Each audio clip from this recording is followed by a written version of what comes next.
it's Summer here, and today we are back with We're Fire, a Guide to the Dragon World.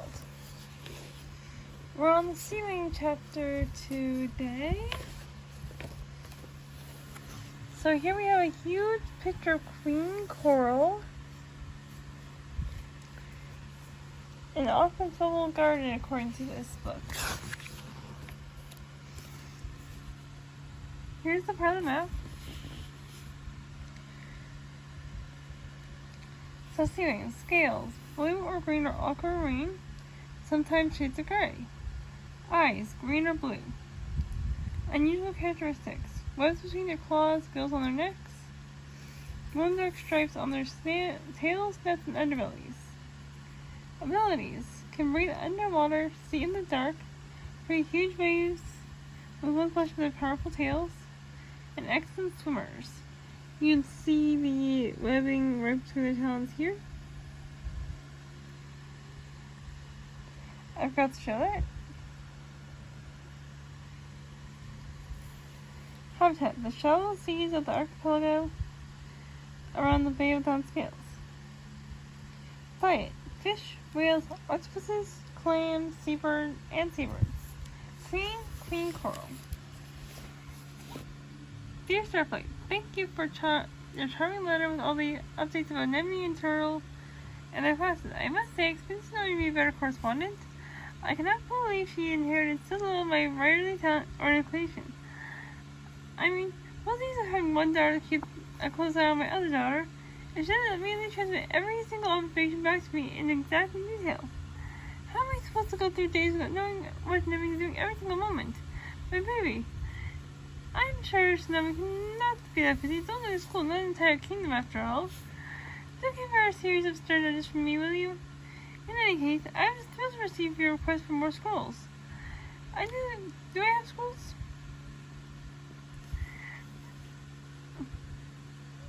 You can separate the other things at once. I can fill your entire library with my over alone. Oh, you lucky students. This is so marvelous. Your letter inspired my creative views, and I was up all night writing a brand new scroll for your library. You asked for history? What could be more important than my and of course the seawing tribes, a central role in ending great war? As soon as I finished, I welcomed this square so she could make several copies. Yours is the very second, or maybe the third. You'll see I'm inscribed to your library myself, with my signature, of course. So this is not quite a valuable item. I am enclosing a complete list of my works, with brief descriptions of each. Read over and then write my name for writing. Tell us which one you'd like for the library. And how many copies of each. I'll make sure she gives you and your friends a family discount.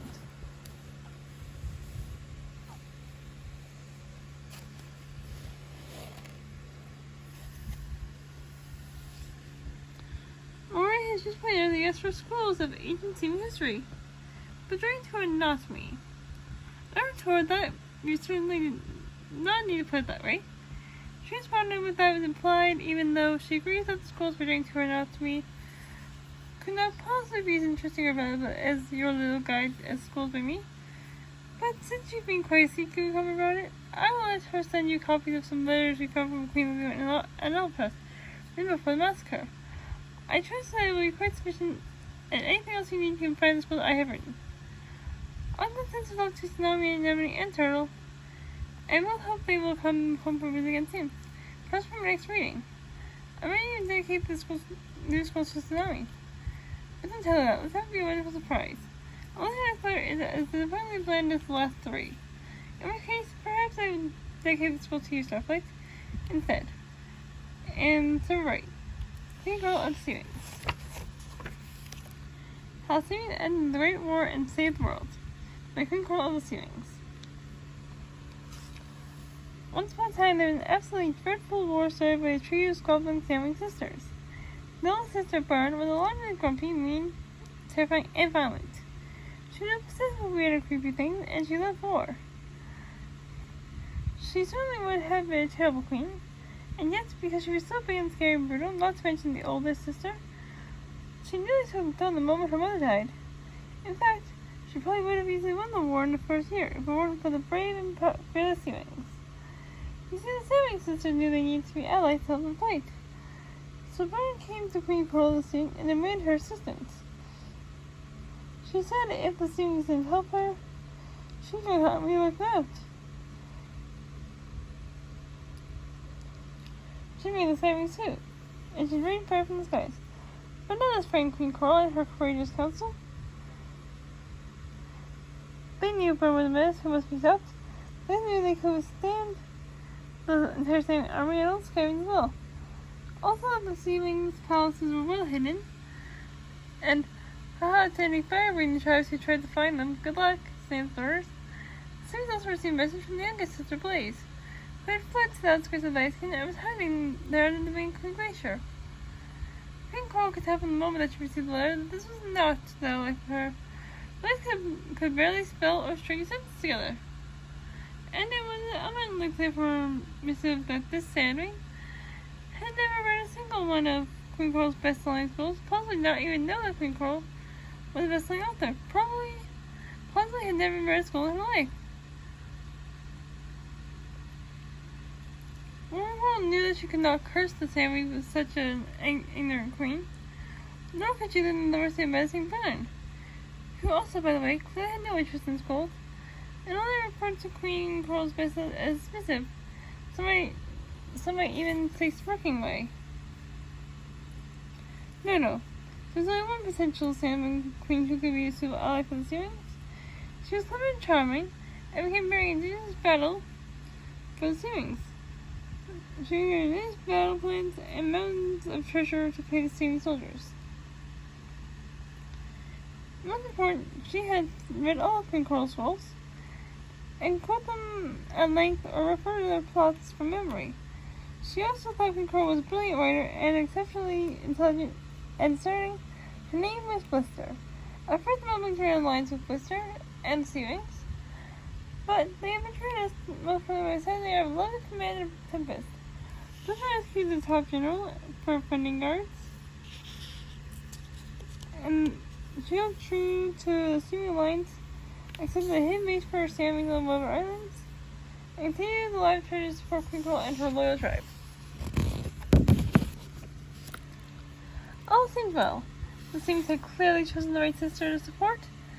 They were destined to win the war and become the most powerful allied tribes in all of the kingdoms. But in the fighting of the war, there was a strange twist of fate that revealed the dark side to Blister. It all began with the arrival of Queen Coral's long-lost daughter and the missing princess herself. See the missing princess of Queen Coral. And during that name, Tsunami had inherited her mother's courage and determination, but for not her elegant breeze or communication skills. Nonetheless, she had become the leader of a little ragtag group of dryads who were supposed to be part of the prophecy, which one knew would be much better written, clear prophecy if I had written it. They arrived in the Kingdom Sea like a hurricane swooping across the ocean. Within days of their arrival, Tsunami had uncovered the murder plot years in the making, and saved the newest princess, an absolute perfect angel darling of a dragon named Awkward. But along with this wondrous turn of events came chaos and destruction.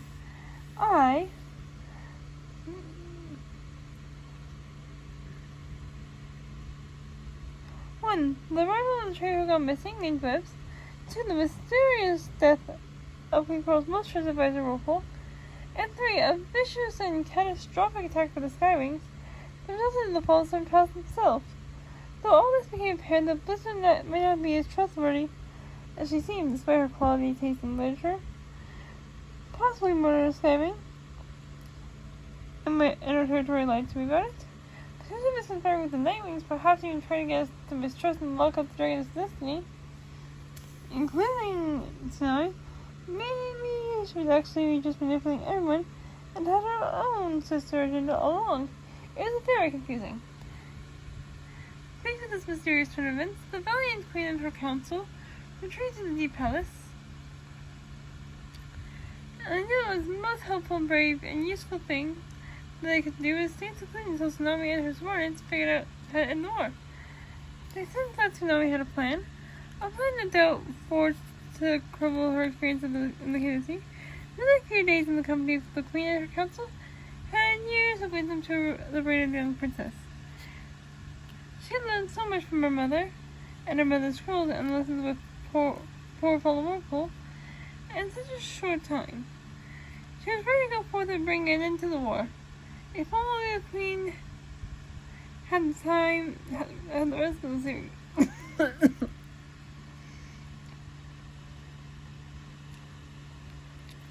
In order to find the rest of the team should buy her enough time with so extremely gallant hiding, so the series separated themselves from Blister and weakened her in the crucial final days of the war.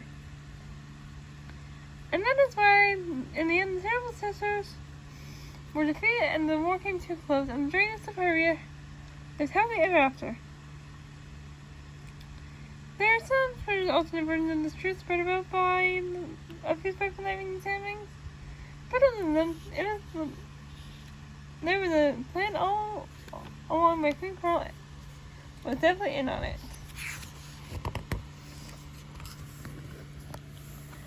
A brief summary of some of the greatest scrolls of all time by the most well-renowned author in history of Hyria, Queen Coral. The Missing Princess. Now, a bustling spell in the ocean, this heart-wrenching tale of princess kidnapped from her rightful family, and the really awe-inspiring quest to find her has never been after the interview between the author and the real-life missing princess herself. Claws of Murder. A dark figure haunts a noble serving family. A cunning murderer hides within their midst. Once stalwart detective is on the case, is it her sleepy father, her cackling brother, her handsome assistant? Follow the clues, straight to the claws of the murderer.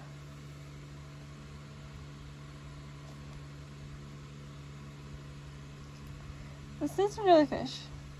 When tiny jellyfish arrives to the court of the Singing Queen, it is looked as a magical miracle until it starts spreading latest gossip about the princesses. What are the jellyfish up to? What do they want? Wait to the sister and who's going to eat it first? A Tale of Blood. Our brave detective returns to the wake of shattering events in the claws of murder to discover that yet another murderer is lurking in the heart of her family. Who is it this time? Surely not the handsome assistant. He is so handsome, and he adores her so much. Or could it be a conspiracy of jealous siblings? Only one thing is certain: bloodshed. A very greedy scavenger. Queen Coral's dazzling debut foray in the realm of scrolls for dragons. This kind of become a small, squishy scavenger who can't stop stealing from dragons will keep your little ones in your suspense all the way to the delightful happy ending. The scavenger is finally captured and eaten by a clever little seawing.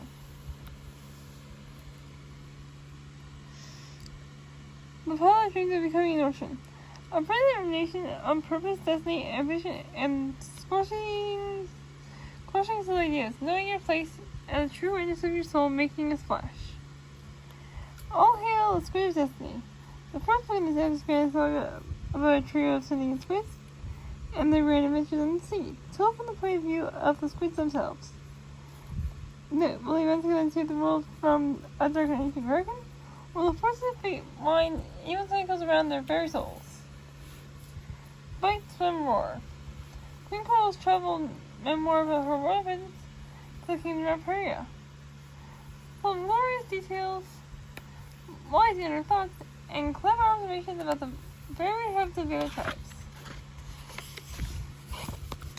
1 moon, 2 moons, 3 moons. A sweet counting book for your dragonettes.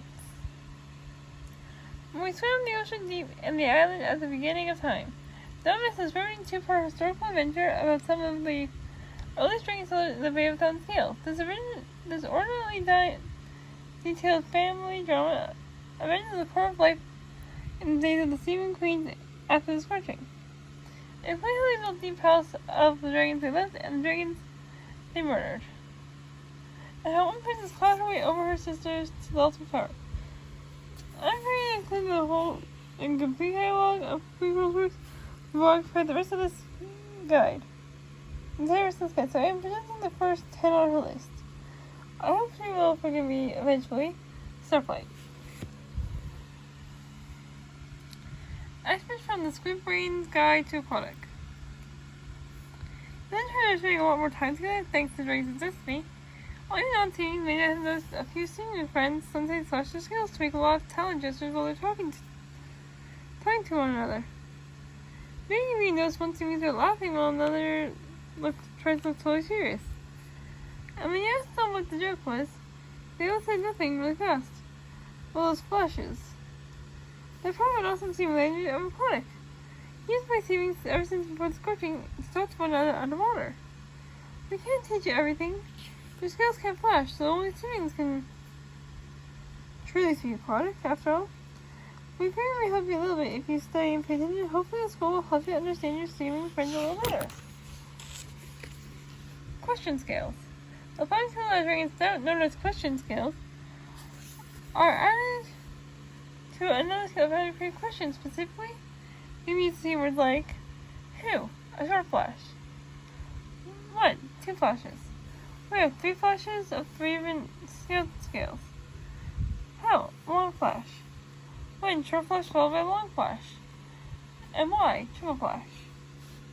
Insults. The particular favorite of Dragonet is a certain tail stripe describing insult scales. Dragons use these stripes usually as ends of challenges to say exactly what they think or about you behind your back. Commenting insult includes squid brain, 3 flashes, stick straight up his snout, 1 long flash, short brain, 2 short flashes at flick of the talons, creamy tackle, 1 quick flash with a talon wriggle, flick up barnacle, 2 flashes with talons tapped together and pointed upward, mooneel, 2 quick flashes and draw a circle with talon, and switch out 1 long flash with a long talon wriggle. Swimming stuff. Sometimes we see me express affection, and the one we do is by flashing your skill and flapping your talons. Sometimes I'm extremely stuffy aquatic, and in a way that would never be enduring. So most of all the scales along the dragon's sides, close to their heart. Some phrases these are crush. My sweet seashell. Seashell flashes and a talon on your heart. Ocean's Delight. 1 short flash with a talon on your heart. A normal seashell, 1 long flash with bringing talons together. Beloved dolphin on my heart. 2 short flashes and a talon across the chest. Sparkling teeth, 3 flickers and a tail tap. Common expressions. There are 3 certain phrases most humans use frequently. Some are spoken in Dragon, and some are pronounced in aquatics. Some are common in both languages. They have many different skills and talent gestures. Here are a few of my favorites. 3 moons. Also scales flash 3 times. Like sand through talons. A quick flash of the side strips and talons outstretched and wriggling. Snapper at your tail. Tail scales flicker while tail is back and forth. Looking at you can shock by eel. All scales flashing rapidly and talons shaking wildly. Ancient singing letters with thanks to the Royal Singing Library.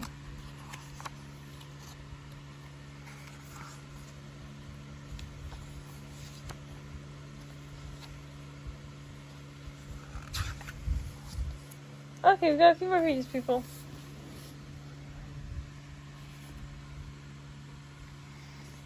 Trust. I'm waiting very patiently, haven't I? All these years, your work has taken much longer than you promised.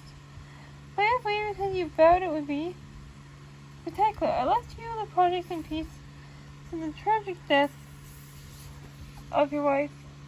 But you've taken things too far with the Amos test, holding so rarely and complaining so much. From now on, each year you'll test all 2-year-old dragonets, and anyone else I tell you test. We'll hold a test next month. And we'll make sure your granddaughter and grandson are tested. We'll have no more sapphires. In the meantime, I want your school from now on from you on the methods you'll use to hold this going forward and what you've done in the past. Have to be met tomorrow morning. Queen Lagoon. Lagoon, as I'm sure you remember, your first Amos test was unsuccessful. In fact, all your tests failed because there are no Amos strength in this term besides me. But your tests have also been stupidly connived and executed. For instance, the first you suggested that each ring presented a command to command the water from the ice. All the rings spoke at once, so if you had them be an ambush ring, we would have known who spell were. I found them to be magical. It could have been a catastrophic disaster given the language you used. It's quite likely that I had grown an ambush ring in full possession of my powers, but have flown the ocean as far as the deep palace with that spell. The damage has been remarkable. A man an untried dragon might have done. The next ridiculous test. You can only perform a display of magic that would inspire young animus. How the dragons are so scared that they dropped the shells they went to enchant and threw into the ocean. At least one was never seen again. Everything you commanded has been a mess like this. If you continue to insist on this unnecessary exercise, the next time I suggest we use coconuts. Tell the dragons to grant the food to fly or roll or bounce. One at a time. No fuss, it will quickly be clear how powerless they all are. I am your one only ambush dragon, and eventually you're going to have to accept that, Eltros. My dear Eltros, I am certain that when we asked you to impress our dragonets with a magnificent light show, I didn't tell you to light up the trees on fire and shoot spark and flame at the crowd until they fled in terror, to avoid being burned to death on the beach. I'm also sure that you laughed at them as they fled, contributing to the fact that those dragons who have nightmares, or maybe it was the seagulls that jumped out of the air due to the smoke that came making like that. Only a dive of dragons who dared to poke their heads above the water. You really shouldn't blame me for your mistakes, Eltros. I am your one and only queen after all. I look forward to our next trial. And when I know your coconut test will produce the results I want, I hate for you to feel burned by your work. As my animus, and due to your tribe, when I find my animus, I'll make sure that they train quickly and maybe I won't need you anymore. I'm sure you would enjoy a long, quiet rest away from the tribe. Next month, I'll try, so you better get this right. Please don't get me.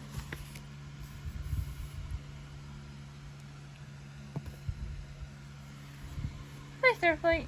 I'm afraid I missed the deadline to write up a scroll about the seawing traditions. I mean, I did swim to the literal other side of the world recently, so I kind of thought that might earn me pass on some homework. But since for your book, I thought maybe you could use this letter. It's from one of my many brothers. They invited me to our hatching day party this year. We've always had to throw our own party since Mother was so busy being queen and fighting a war and trying to keep the princes alive. So no one really expected much else of us. So several of my brothers are basically party throwing experts. I didn't invite you or Kinju or Peril to join us, but a lot of them will be underwater, so won't be much bumper on ceilings. Can you say maybe we can have a J-Mountain hatching day party for me when I get back? And then Peril offered to set a cake on fire for me, which I did not know was a thing. But don't try to have fires set on their hatching day cakes for flames to celebrate. It seems rather a waste of cake. Do you still eat those sparks crumbs? Try the fire weird. Some dragons know that the best hatching day food is raw tuna, roasted in seaweed, and stuffed with fish eggs. Yum. Turtle. Turtle, the absolute mollusk. Last up is a chance you will become at home next month for our hatching day party. And that is not acceptable, mother. Yes, I know fancy hugging will take all your time. I'm not willing to hug and understand it would be so time consuming. And occasionally you also have to fight enormous ancient bad guys from thousands of years ago, and blah blah, something about avatars and anonymous or whatever. Let's tell hatching day party. You don't want me to see if you weren't there. There are only 31 of us. Well, okay, considering that you usually sit at a corner of me school and fall asleep waiting for the rest of us, maybe it'll be the same, but you'll miss us. Can you imagine having the quiet hatching day? I'm sure it's not even an extremely cute rainbow-colored ringwing can make up for all 31 of your brothers. Yes, I heard some excellent gossip about ringwing. Hilarious, Mary. Only you could manage to fall for someone sleepier than you. Listen, this is going to be the best holiday party we've ever had. You can't miss it. Mother said she's going to do a special reading for her next book. So, yay. But does that mean only everyone who's able to be there, like by remote command? But we can make sure they also have fun. We'll have a traditional heavy triathlon. I know swimming and flying and running are all your favorite things. But you cheer for me when I beat the nuts of Grand Octopus. And of course we'll have our usual treasure hunt through the aliens for action for each other. But you have mysteriously won way too many. Way too many times.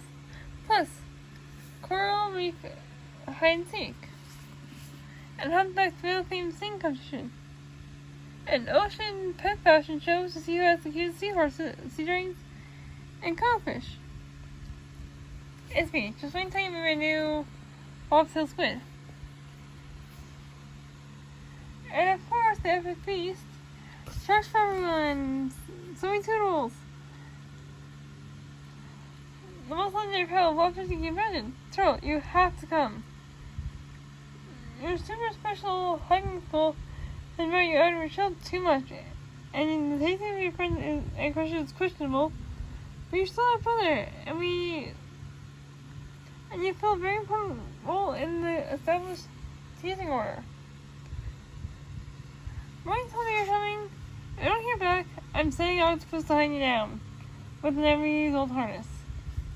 Finn, I'm sure you thought it was so funny to send us all off on that wild west street to the outer isles with your whole freaked out anemone race for an evil thing.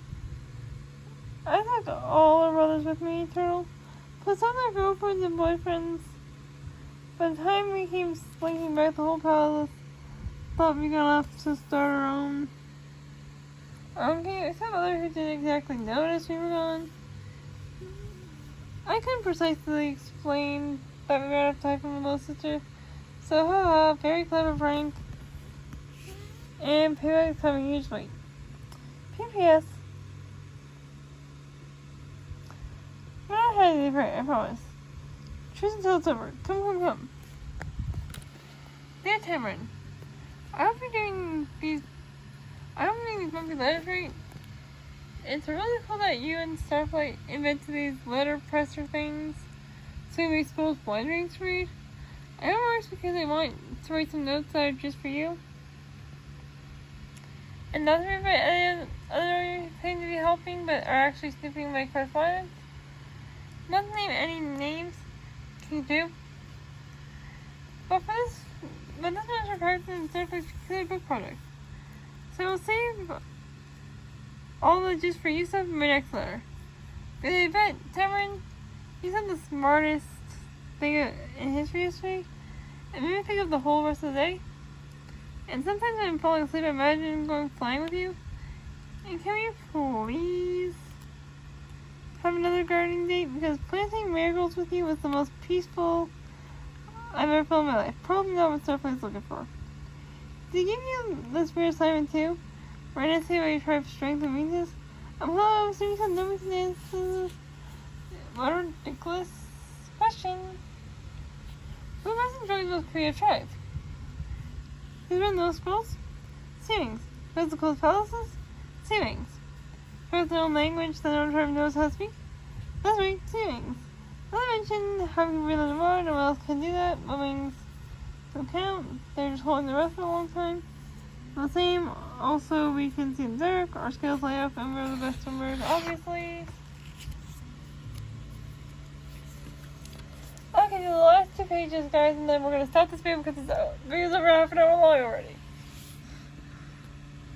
I think probably the only thing that isn't super awesome about being swimming is that I can't bring you home to show the deep palace. That is, we're kind of off on our own.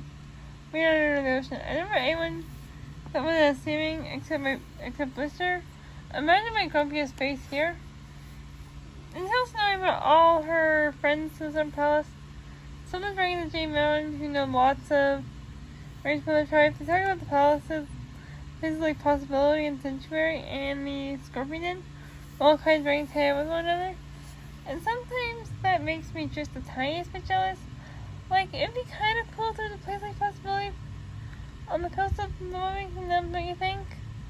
Somewhere where seawings, Mommings, and ringwings could all hang out together. Maybe you have an enormous garden with all the plants in Perea, and you can plant it together. And then I could take you swimming in the ocean. You could see you can meet some dolphins. They're really funny. You would love dolphins, Cameron. Remember when Carl's working on rebuilding the palace, we have visitors who aren't seawings? I'm not sure if it's the Summer Palace. Everyone's still a little freaked out by what happened there. Some of the council suggested reopening the island palace. That's not exactly the least traumatizing location or tribe's history either. I'd like to have the above water palace, I think. I'm glad we have the deep house high if we need to. But I'd rather be if you can have a raving friend come stay with her. I mean, hypothetically, or some other kind of friend maybe. I'm not sure I should be next to the Queen though. Maybe it should be Aqua instead. She hasn't made any terrible sins yet or ruined anyone's lives. Or say, tried to kill any family members. So I suppose there's an argument to be made there. To be made that she'd be a better queen than me. But I'd also say that she's too small for us and tell what she's really like, and possibly she'll do something worse than what I did. Although I guess that would be hard. I really had Mother's Queen for a long, long time. I haven't been to see Gmail Academy for a long, long, long time.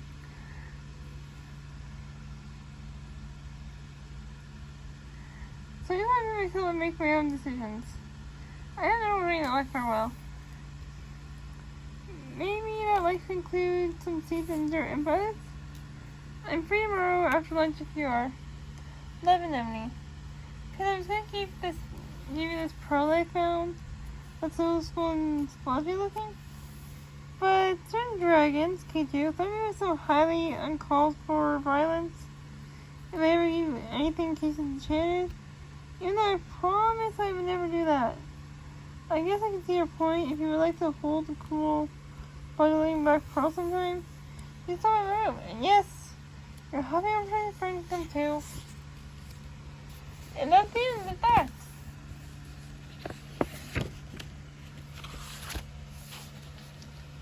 So that's that for the night. I hope you liked it, and hopefully by tomorrow or Tuesday I'll be done. I'll leave all appropriate. But this video's over half an hour long already, and I'll see y'all next time.